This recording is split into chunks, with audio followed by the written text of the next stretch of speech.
हर हर महादेव। जय नीम करोली बाबा। जय श्री राम। जय बजरंग बली। एक बार फिर से आपका स्वागत है आपके अपने चैनल रिंकी स्टोरीज में। और हम प्रार्थना करते हैं कि आप और आपके परिवार में सभी लोग स्वस्थ होंगे। जैसा कि आप सब लोग जानते हैं, हमारे वीडियोस में नीम करोली बाबा जी की कथाएं चल रही हैं और आज भी हम आपके लिए ऐसे ही लोकप्रिय कथा लेकर आए हैं जो आपको बहुत ही पसंद आएगी। तो देर ना करते हुए हम सीधा चलते हैं कथा की ओर।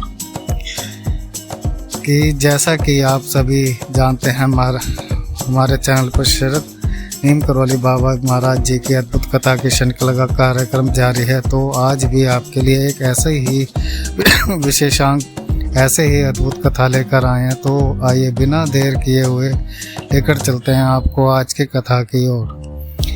कथा यह है कि कैंची धाम नैनीताल की, जहां पर महाराज जी बाहर, जो आप सभी भक्तों में से, दर्शकों में से बहुत सारे लोग कैंची धाम अवश्य आए होंगे। आप सभी ने देखा है कि महाराज जी का एक स्थान ऐसा भी है जहां पर प्रांगण में एक जगह तख्त विराजमान है। महाराज जी का आज भी विद्यमान है। तो महाराज जी अपने तख्त पर बैठे हुए थे और तख्त के ठीक नीचे महाराज जी के कुछ भक्त बैठे हुए थे और महाराज जी बड़े ही अमोद प्रमोद के प्रभाव में थे। तो एक उनमें से एक महाराज के भक्तों ने कहा कि महाराज जी, आपके भक्त तो बड़े दूर दूर तक फैले हुए हैं और आपकी खातिर बहुत दूर दूर तक हैं, लेकिन कई आपके भक्त जो हैं आपके दर्शन करने के लिए नहीं आ सकते, तो कैसे वह आपकी कृपा पा सकते हैं। महाराज जी ने यहाँ पर एक बहुत बड़े रहस्य का उजागर करते हुए कहा कि जो भी दूर रहने वाले हमारे भक्त हैं वह भी हमारे दर्शन बड़े ही सरलता के साथ कर सकते हैं।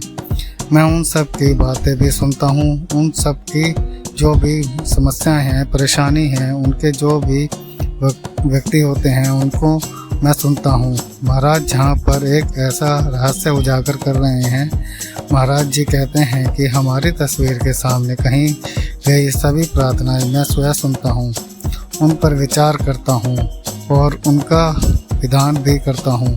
तो महाराज जी का एक संयोग समझ लीजिए, या महाराज जी की एक महती कृपा समझ लीजिए कि इस विशेषांक से पहले ही हमने कैसा विशेषांक बताया है कि जहाँ पर हमने यह वर आपको बताया कि महाराज जी की कोई भी बात कही हुई अकाउंट सत्य होती है।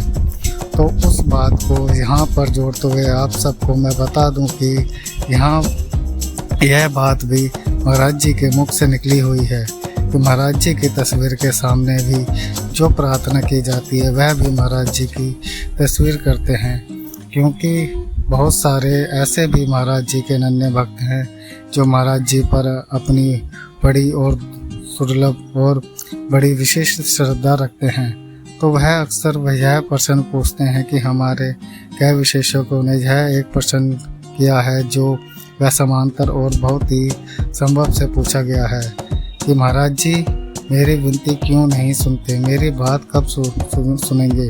तो इस तरह के जो समांतर प्रश्न आते हैं उनका भी मैं आज आपको उत्तर दे रहा हूँ इस कर्मा के माध्यम से कि जो भी भक्त महाराज जी की श्रद्धा भाव में हैं, महाराज जी पर अपनी श्रद्धा रखते हैं, तो वह कभी भी ऐसा ना सोचे कि महाराज जी तो उनकी विनती, उनकी जो कही हुई बातें हैं वह नहीं पहुँच रही हैं। जो कि स्वयं महाराज जी ने इस बात को कहा है कि उनकी तस्वीर के सामने भी यदि कोई जन अपनी समस्या रखता है, अपनी बात रखता है, तो महाराज जी उसे सुनते भी हैं और उस पर विचार करके उसके विधान के लिए अपनी कृपा बरसाते हैं। तो आप कभी भी ऐसा मत सोचिए कि आपकी विनती कब सुनी जाएगी।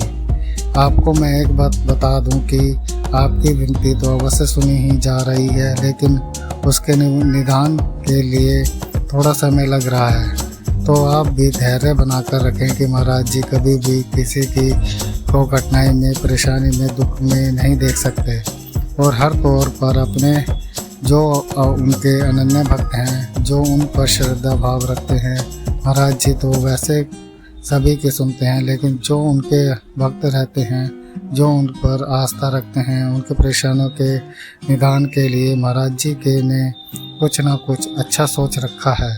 तो आप भी धैर्य बनाकर रखिए। आपकी सभी बात महाराज तक पहुंच रही है। आप कभी यह ना सोचें कि आपकी विनती है स्वीकार की जा रही है या आपकी विनती पर ध्यान नहीं दिया जा रहा है। महाराज जी स्वयं इस बात को मैं फिर से एक बार दोहरा देता हूँ कि महाराज जी स्वयं इस बात को कहते हैं कि उनके तस्वीर, उनके छवि चित्र या उनके जो स्वरूप हैं, उनके सामने कही हुई कोई भी बात अनसुनी नहीं है। महाराज जी उसको सुनते भी हैं, उसमें विचार भी करते हैं और उसकी उस परेशानी के विधान के लिए कुछ न कुछ लीला आज भी अभी भी रच रहे हैं। तो जल्दी आपको इसे निदान मिल जाएगा, आपको इस परेशानी से छुटकारा मिल जाएगा। बशर्ते आप धैर्य बनाकर रखें। अपनी श्रद्धा पर बिल्कुल भी आप जो है वह पूर्ण मत खोइए। आप अपनी श्रद्धा पर बने रहिए, महाराज जी के प्रति आस्था बनाए रखिए। जल्दी आपकी परेशानी का निदान हो जाएगा और आप सभी सुख में जीवन व्यतीत फिर से कर पाएंगे। तो ऐसा कामना के साथ आज के स्टेशन को हम यहीं पर विराम देते हैं।